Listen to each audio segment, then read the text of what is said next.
L'ancien directeur du Bureau de monétisation d'aide au développement, BMPAD, Eustache Saint-Lô, a été placé en détention provisoire après son audition au parquet de Port-au-Prince. Selon le commissaire du gouvernement, Maître Danton Léger, M. Saint-Lô n'était pas cohérent dans les explications fournies sur la gestion des fonds de Petro-Caribé. Il a ajouté vouloir rencontrer l'ex-ministre des Finances, Wilson Lalot, en présence de l'ancien directeur du BMPAD pour les confronter. Que sitôt que M. Lalot venu, confrontation en fait, et religion nous éclairée au niveau de parquet, nous avons cavoyé M. Station. Mais pour le moment, mais contradiction.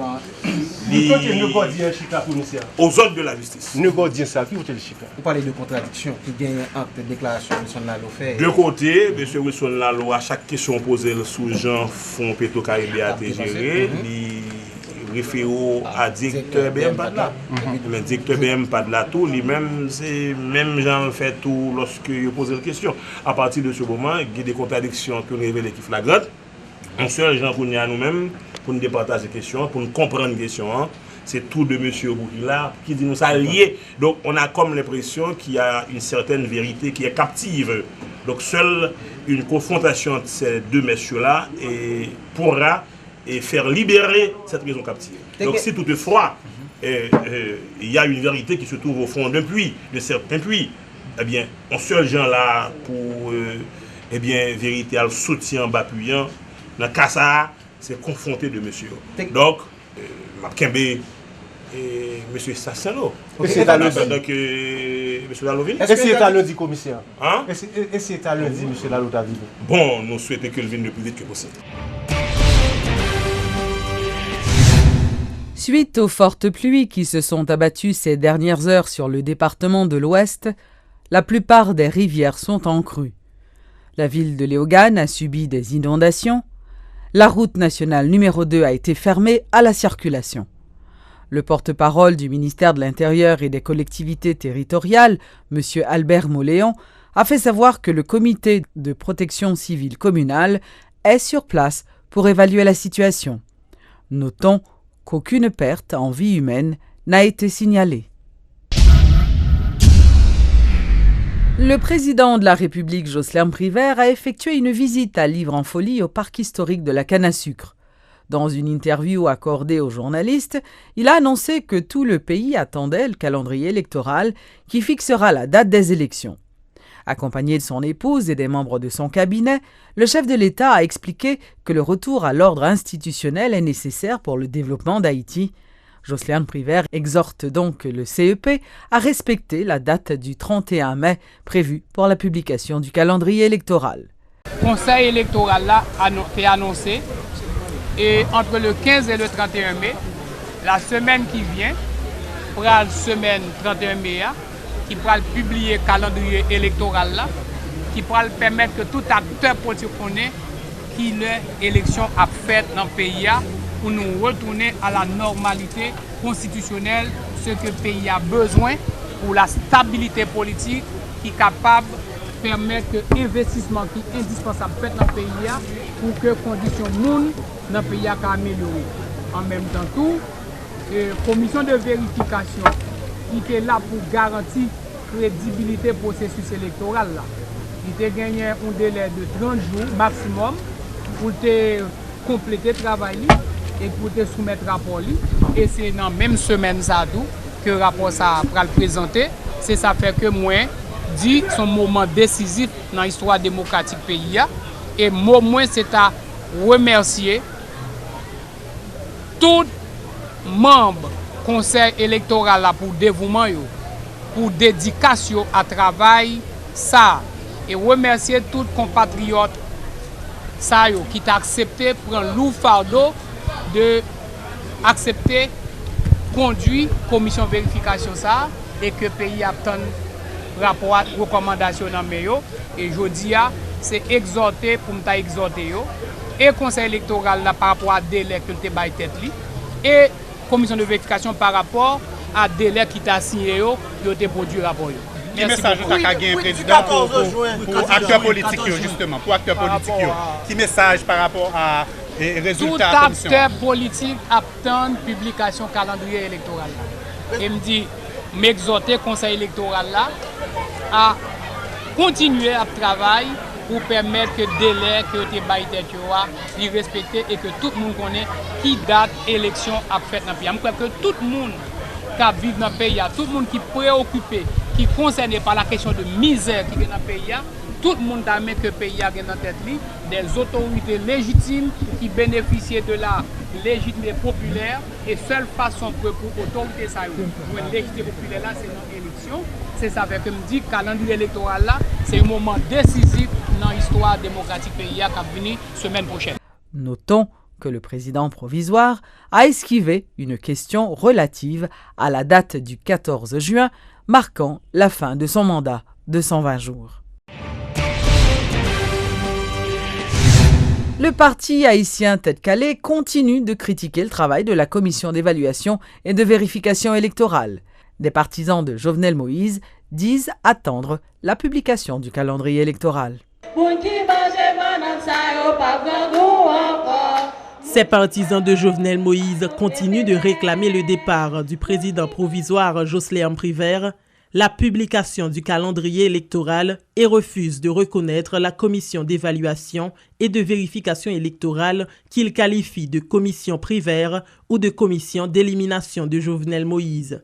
Fednel Monchéri est le coordonnateur de Réponse Paysan. À aucun moment de fonctionnement, nous pas dépendons de commission de falsification ou bien d'annulation. Pour qui ça? Josléam Privert, président provisoire, il était dit à clair que Jovenel Moïse, 5e. Deuxième point, président provisoire, mettez campé en commission avec ses amis, ses coquins et ses copains.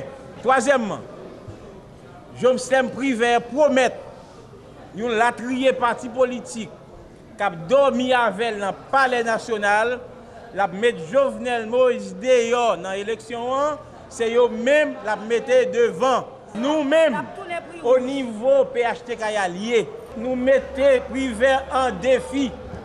Nous avons Privert Gabel pour faire ça et l'Icapouel.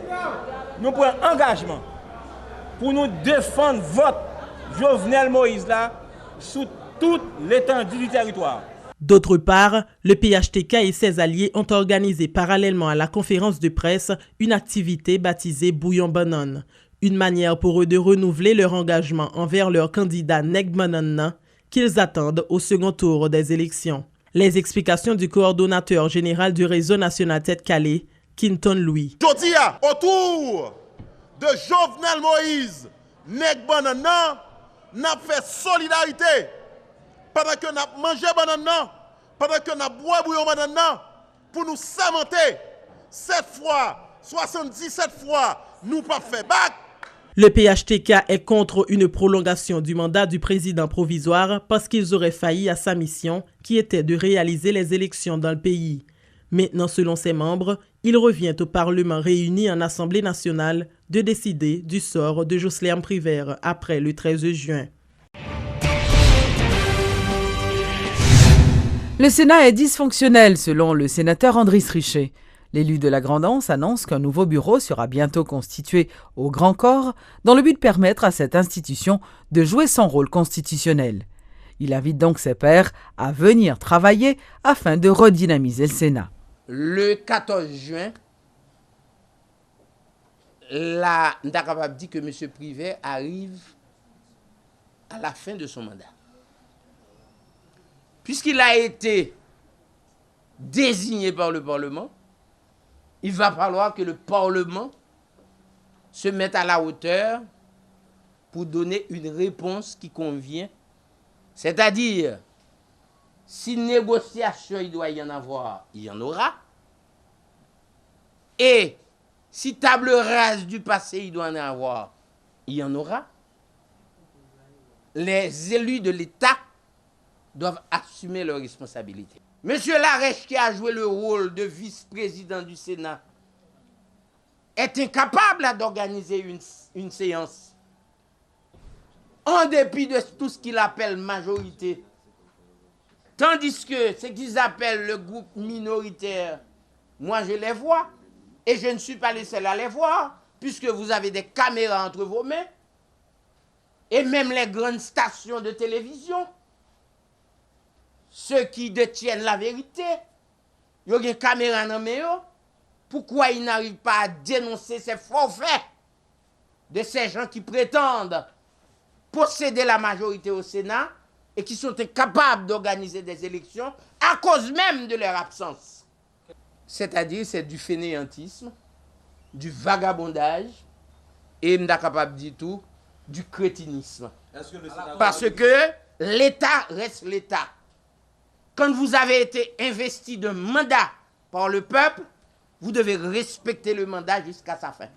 Et c'est pour ça d'ailleurs que vous voyez, il y a des sénateurs qui sont perpétuellement présents. Et c'est pour ça que moi, j'ai pris la décision. Et c'est une décision que j'ai prise et avec le concours d'un certain nombre de sénateurs.